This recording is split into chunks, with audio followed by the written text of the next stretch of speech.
ছাত্ৰ-ছাত্ৰীসকল আজি তোমালোকক বিভাজ্যতাৰ কিছুমান নিয়ম শিকাম 2ৰ পৰা 12 লৈকে 2ৰ পৰা 12 লৈকে সকলো সংখ্যা 2ৰ পৰা 12 লৈকে প্ৰতিটো সংখ্যাৰ বিভাজ্যতাৰ নিয়ম শিকাম গতিকে তোমালোকে মন দি শুনিবা বিভাজ্যতাৰ নিয়ম কিয় শিকিব লাগে সেইটো কৈছো শুনা তোমালোকে যেতিয়া ডাঙৰ সংখ্যা কিছুমান হৰণ কৰিবলগীয়া হয় লঘিষ্ঠ আকাৰলৈ নিবলগীয়া হয় ডাঙৰ ভগ্নাংশ কিছুমান যেতিয়া লঘিষ্ঠ আকাৰলৈ নিবলগীয়া হয় তেতিয়া তোমালোকৰ পাজল লাগে মই কেনেকৈ সৰু কৰিম কোনটো সংখ্যাৰে হৰণ কৰিলে আমাৰ সহজ হ'ব যেতিয়া এই বিভাজ্যতাৰ নিয়মবোৰ জানিবা তেতিয়া একেবাৰে সহজ হ'ব হৰণ কৰি নোচোৱাকৈ গম পাবা যে এইটো আমুকে হৰণ যাব নে নাযায় গতিকে সেইটো কাৰণে তোমালোকে মন দি চাবা এই 2ৰ পৰা 12 লৈকে বিভাজ্যতাৰ নিয়মবোৰ তোমালোকক শিকাম প্ৰথমতে 2ৰে বিভাজ্যৰ নিয়মবোৰ শিকাইছো 2ৰে বিভাজ্যতা এতিয়া 2ৰে বিভাজ্যতাৰ কাৰণে তোমালোকে মনত ৰাখিবা যিকোনো এটা সংখ্যা যেতিয়া এককৰ অংক এককত যেতিয়া 0 থাকিব বা 2 থাকিব বা 4 থাকিব বা 6 থাকিব বা 8 এককত এইকিটা যদি থাকে তেতিয়া হলে সংখ্যাটো 2ৰে বিভাজ্য হ'ব সংখ্যাটো 2ৰে বিভাজ্য হ'ব মনত থাকিবনে অৰ্থাৎ যিবোৰ সংখ্যা এককত 0 2 4 6 বা 8 থাকে সেইবোৰ সংখ্যা 2ৰে বিভাজ্য তেতিয়াহলে কেইটামান উদাহৰণ দিয়াচোন 312 এককত কি আছে 2 আছে এককৰ অংকটো হৈছে 2 গতিকে এই 312 সংখ্যাটো 2ৰে বিভাজ্য তাৰ পাছত 814 এককত 4 আছে গতিকে এইটো 2ৰে বিভাজ্য তাৰ পাছত লিখিলো 310 এককত 0 আছে গতিকে এইটো 2ৰে বিভাজ্য তাৰমানে 310 সংখ্যাটো 2ৰে বিভাজ্য তাৰ পাছত আৰু এটা সংখ্যা লিখিলো 378 378 এককত কি আছে 8 আছে 378 সংখ্যাটো 2ৰে বিভাজ্য এটা অকণ ডাঙৰ সংখ্যা এটা লিখিছোন 98567 একক দশক শতক হাজাৰ অযুত লাখ 9,85,676 এই সংখ্যাটো 2ৰে হৰণ যায় নাই ইয়াত আমি দেখিলো যে এককত 6 আছে গতিকে এককত 6 থাকিলেও এইটো 2ৰে বিভাজ্য হ'ব গতিকে 312 814 310 378 9,85,676 প্ৰত্যেকটোৱে 2ৰে বিভাজ্য কিন্তু এককৰ ঘৰত যদি এইকিটা বাহিৰে বেলেগ সংখ্যা অংক থাকে অৰ্থাৎ 1 থাকিলে 311 ইয়াত 1 আছে যেতিয়া এইটো 2ৰে বিভাজ্য নহয় তেনেকে 443 ইয়াত 3 আছে 2ৰে বিভাজ্য নহয় তাৰ পাছত যেনিবা 225 এককত 5 আছে গতিকে এইটো 2ৰে বিভাজ্য নহয় অৰ্থাৎ এককত যদি 1 থাকে 3 থাকে 5 থাকে 7 থাকে 9 থাকে তেতিয়া সেইবোৰ 2ৰে বিভাজ্য নহয় মনত থাকিব ইয়াৰ পাছতে আহিম আমি 3ৰে বিভাজ্য সংখ্যালৈ 3ৰে বিভাজ্যতাৰ নিয়ম এতিয়া 3ৰে বিভাজ্যতাৰ নিয়মটো একেবাৰে সহজ খালি মনত ৰাখিবা যেতিয়া সংখ্যা এটাৰ অংকবোৰৰ যোগফল অংক মানে তাৰ ডিজিটবোৰ সংখ্যা এটাৰ অংকবোৰৰ যোগফল যদি 3ৰে বিভাজ্য হয় অৰ্থাৎ অংকবোৰৰ যোগফল মানে সমষ্টি 3ৰে বিভাজ্য হলে গোটেই সংখ্যাটো 3ৰে বিভাজ্য হ'ব সংখ্যাটো 3ৰে বিভাজ্য হ'ব এইটো মনত ৰাখিবা এতিয়া ধৰি লৈছো 301512 3,01,512 অৰ্থাৎ 3+0+1+5+1+2 12টো যেহেতু 3ৰে বিভাজ্য গতিকে এই গোটেই সংখ্যাটো 3ৰে বিভাজ্য হ'ব গোটেই সংখ্যাটো 3ৰে বিভাজ্য হ'ব আৰু যদি নহয় তেতিয়া হলে সেইটো নহয় তাৰ পাছত আমি 4ৰে বিভাজ্য চাম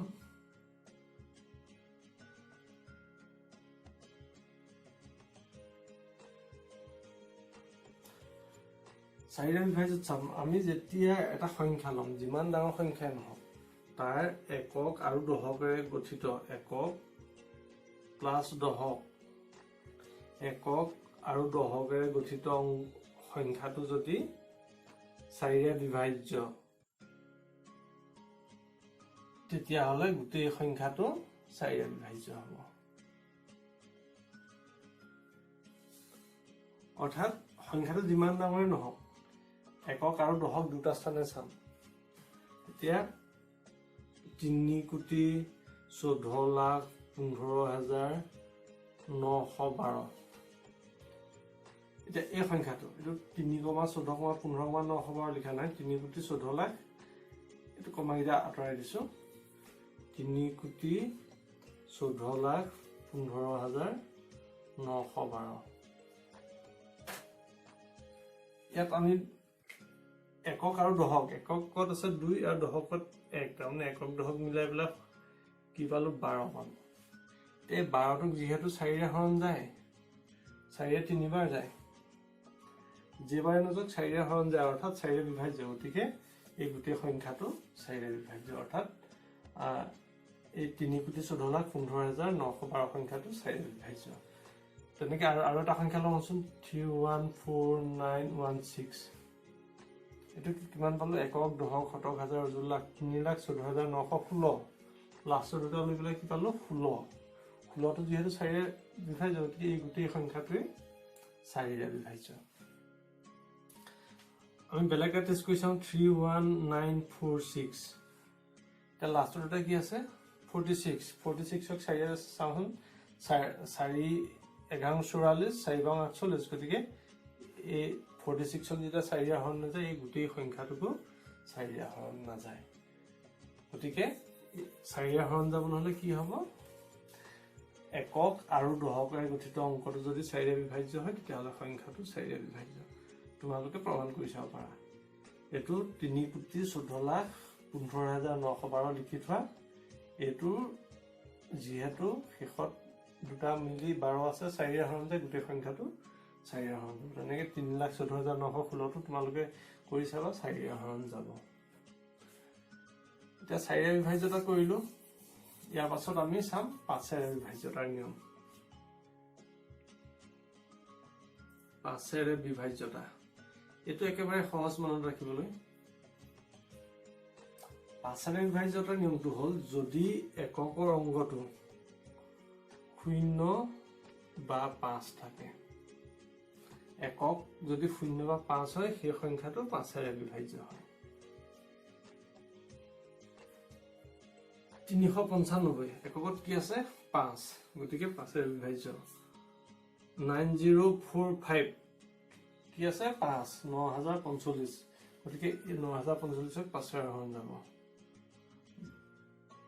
12,34,310 লিখিলো 12,34,310 এককত কি আছে 0 যেহেতু এককত 0 আছে গতিকে এই সংখ্যাটো 5ৰে বিভাজ্য এককত 0 বা 5 থাকিলে 5ৰে বিভাজ্য যদি ইয়াৰ বাহিৰে বেলেগ থাকে 551 551 ইয়াত এককত 1 আছে গতিকে এটো 5ৰে বিভাজ্য নহয় 552 যেনিবা 552 এককত 2 আছে 5ৰে বিভাজ্য নহয় তেনেকে যদি এককত 3 থাকে 4 থাকে বা 6 7 8 9 তেতিয়া হলে 5ৰে বিভাজ্য নহয় 0 আৰু 5 থাকিলে হ'ব ইয়াৰ পাছতে আমি চাম 6ৰে বিভাজ্যতাৰ নিয়ম এইটা মনত থাকিব এটা 6ৰে বিভাজ্যতাৰ নিয়মটো হৈছে এটা 2ৰে বিভাজ্যতাৰ নিয়ম কি আছিল 0 2 4 6 8 যদি এককত থাকে সেইটো 2ৰে বিভাজ্য 3ৰে বিভাজ্য কি আছিল যদি অংকবোৰৰ যোগফল বা অংকবোৰৰ সমষ্টি 3ৰে বিভাজ্য তেতিয়াহলে সংখ্যাটো 3ৰে বিভাজ্য গতিকে সেই 3 আৰু 2ৰে বিভাজ্যতাৰ নিয়মটো জানিলে আমি 6ৰে বিভাজ্যতা জানিম অৰ্থাৎ সংখ্যাটো যদি 2 আৰু 3 উভয়ৰে বিভাজ্য হলে গোটেই সংখ্যাটো 6ৰে বিভাজ্য অৰ্থাৎ 2ৰে বিভাজ্য হ'ব লাগিব 3ৰে বিভাজ্য হ'ব লাগিব তেতিয়াহে 6ৰে বিভাজ্য যদি যিকোনো এটাৰে বিভাজ্য হয় ইটোৱে নহলে নহব ধৰি লৈছো 3142 এটো আমি কিনো হয় চাওচোন 3 কে 4 4 4 8 8 2 10 3ৰে বিভাজ্য নহয় গতিকে এটো 6ৰে বিভাজ্য নহয় কিন্তু এককত 2 আছে যেতিয়া 2ৰে বিভাজ্য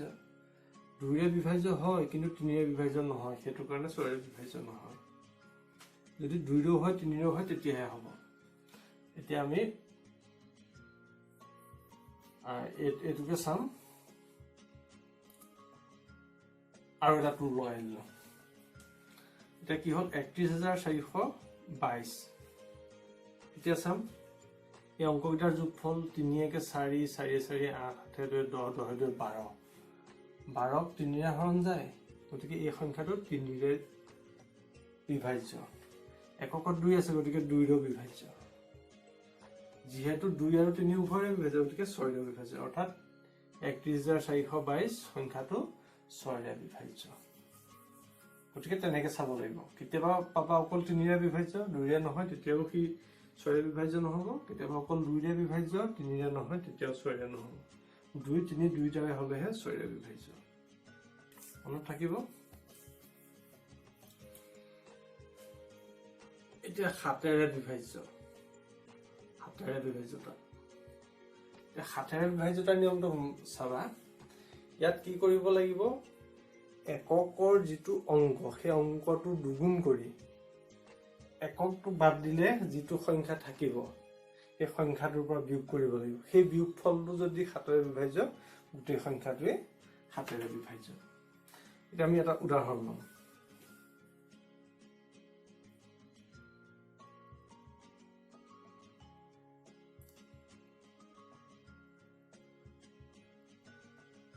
672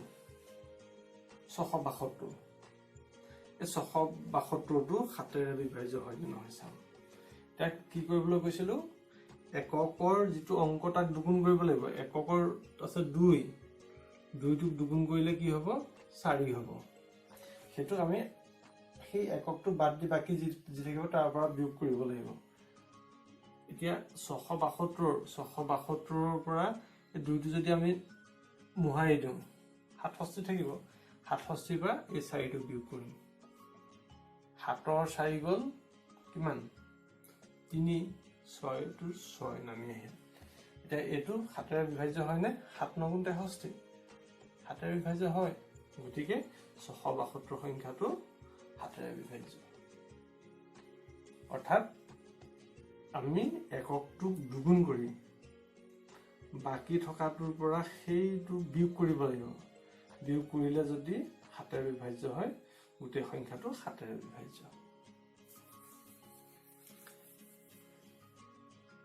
এনেকে যদি আমি আকৌ 67টো পুৰা আমি 4 বিয়োগ কৰোতে 63 পালো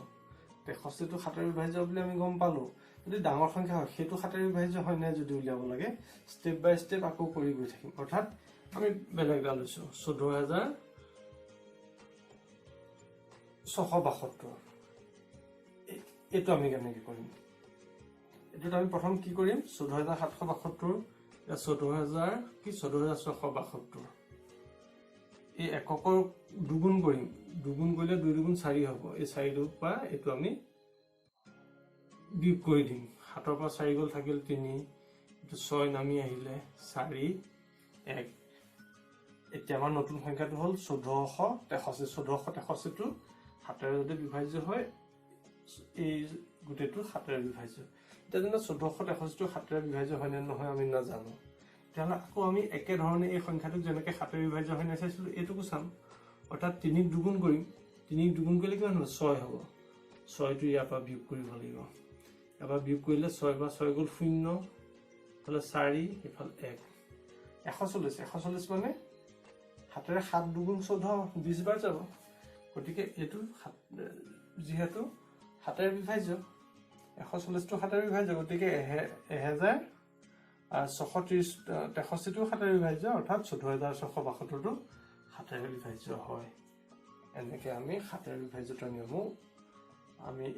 এনেকে 7ৰে হৰণ নকৰাকে আমি কৰিব পাৰো মনত থাকিব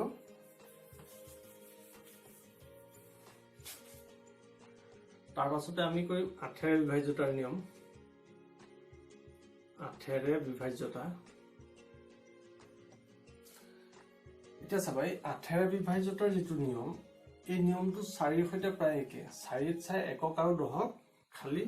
8ত তিনটা লাগিব একক দহক শতক এটা এই তিনটা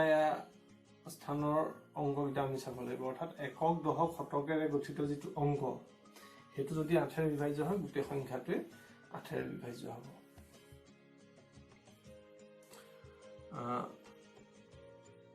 ধৰি লৈছো এটা সংখ্যা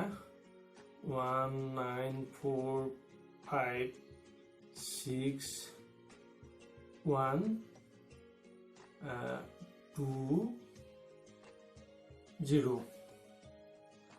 একক দহক শতক হাজাৰ অযুত লাখ নিযুত কোটি 1,94,00,000 56,120 এইটো 8ৰে বিভাজ্য হয় নাই চাম এটা কি কৰিব লাগিব আমি এই একক দহক শতকেৰে গঠিত তাৰ মানে 120 120টো 8ৰে হৰণ যায় না চাম 120ক আমি 8ৰে হৰণ কৰি চাম 8 গুণ 8 4 থাকিলে 40 8 5 গুণ 40 গতিকে 8ৰে বিভাজ্য 120টো যেতিয়া 8ৰে বিভাজ্য হ'ল এই গোটেই সংখ্যাটো 8ৰে বিভাজ্য হ'ব যদি আমাৰ শেষৰ তিনটাৰে গঠিত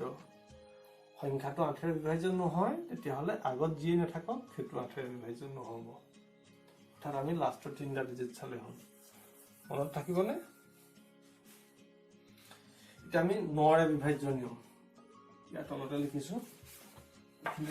বহি লৈছো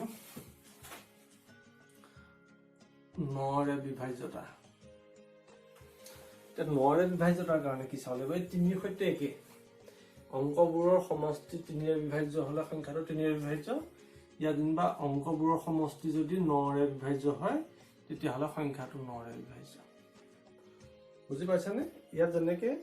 সংখ্যাটোৰ অংকবোৰৰ সমষ্টি বা যোগফল 3ৰে যদি বিভাজ্য হয় সংখ্যাটো 3ৰে বিভাজ্য ইয়াত যদি সংখ্যাকেইটাৰ সমষ্টি যদি 9ৰে বিভাজ্য তেতিয়াহলে সংখ্যাটো 9ৰে বিভাজ্য ধৰি লৈছো 614315 এটো কিমান আছে একক দহক শতক হাজাৰ অযুত লাখ 6,14,315 এটো চাওঁচোন 6 একে 7 7 আছে 11 11 দিনে 14 14 একে 15 15 আছে 20 গতিকে 20 টো 9ৰে নাযায় যদি এই সংখ্যাটো 9ৰে হৰণ নাযায় কিন্তু লগত আৰু এটা আমি 7 এটা লগাই দিলো কিমান হৈ গল 27 হৈ গল তেতিয়া এটো 9ৰে বিভাজ্য হ'ব অৰ্থাৎ কিবালো একক দহক শতক হাজাৰ অযুত লাখ নিযুত 6 নিযুত অৰ্থাৎ 6 নিযুত 14 লাখ বা কি 61,43,157 61,43,157 সংখ্যাটো 9ৰে বিভাজ্য হ'ব কাৰণ 6 একে 7 7 আছে 11 11 দিনে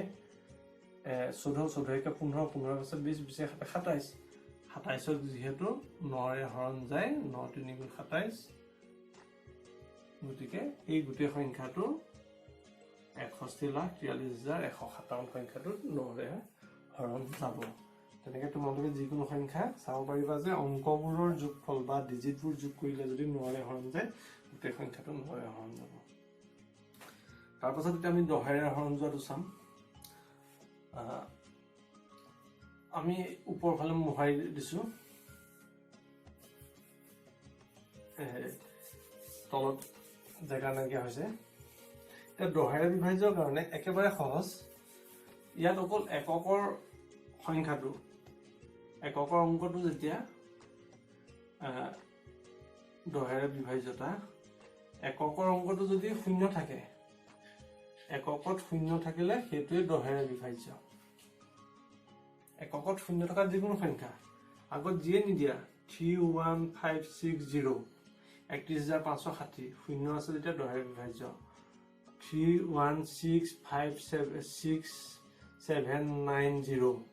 এটা একক, দশক, শতক, হাজাৰ, অযুত, লাখ, নিযুত, কোটি, 3,16,56,790 এককত শূন্য আছে যেতিয়া এইটো 10ৰে হৰণ যাব। মনত থাকিব এইটো হৈছে 10ৰে বিভাজ্যতাৰ নিয়ম।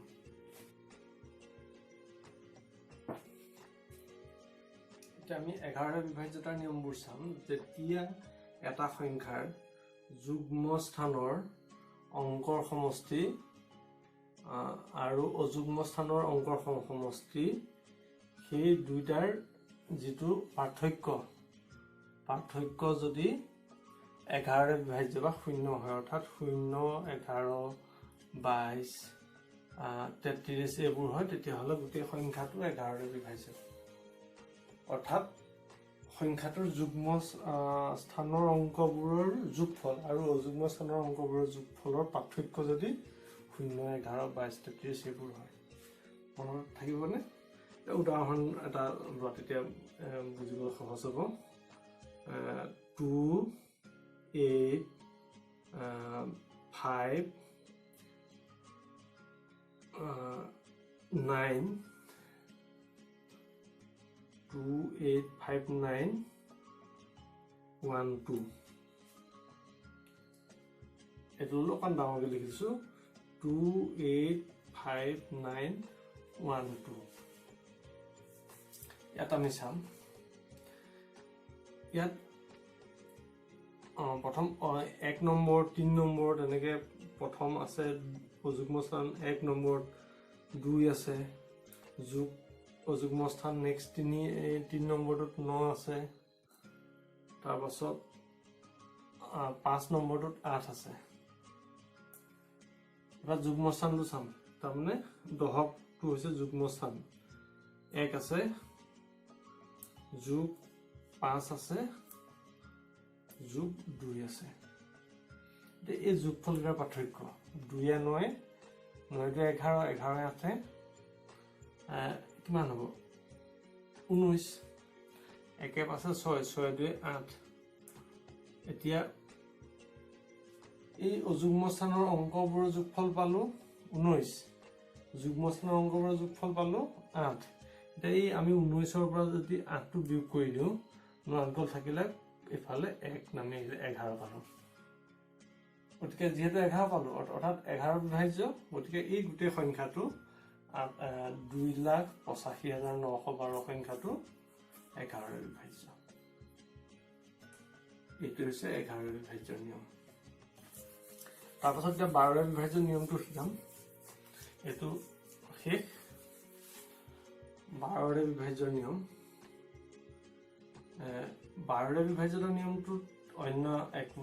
নাই। যিবোৰ সংখ্যা 3 আৰু 4ৰে বিভাজ্য সেইবোৰ সংখ্যা 12ৰে বিভাজ্য। 3ৰে বিভাজ্যৰ নিয়মটো শিকাইছিলোঁই। উদাহৰণস্বৰূপে 2, 3, 1, 1, 2 3ৰে বিভাজ্য হ'বলৈ হ'লে কি হ'ব লাগিব? অংকবোৰৰ যোগফলটো 3ৰে বিভাজ্য। 2 3 5, 5 1 6, 6 1 7, 7 2 9 এইটো 3ৰে বিভাজ্য। আকৌ 4ৰে বিভাজ্য হ'বলৈ হ'লে শেষৰ দুটা অংকৰে গঠিত, তাৰমানে 12, 4ৰে বিভাজ্য। এইটো 12 পালোঁ 4ৰে বিভাজ্য। এতিয়া এইটো 3ৰে বিভাজ্য, 4ৰে বিভাজ্য, অৰ্থাৎ 12ৰে বিভাজ্য। 30,112 এই সংখ্যাটো 12ৰে বিভাজ্য। তেনেকৈ তোমালোকে যিকোনো সংখ্যা চাব পাৰা। যেতিয়া সংখ্যাটো 3ৰে বিভাজ্য হয়, 4ৰে বিভাজ্য, সি 12ৰে বিভাজ্য। গতিকে আজিলৈ ইমানেই। তোমালোকে ইয়াত বিশেষকৈ 7ৰে বিভাজ্য, 12ৰে বিভাজ্য এই নিয়মবোৰ তোমালোকে হয়তো কিতাপত নাপাব পাৰা, তথাপিতো শিকি থকা তোমালোকৰ ভাল। গতিকে 2ৰ পৰা 12লৈকে বিভাজ্যতাৰ নিয়মবোৰ শিকালোঁ। গতিকে তোমালোকে এই ক্লাছটো কেনেকুৱা পালা মোক জনাবা। ধন্যবাদ।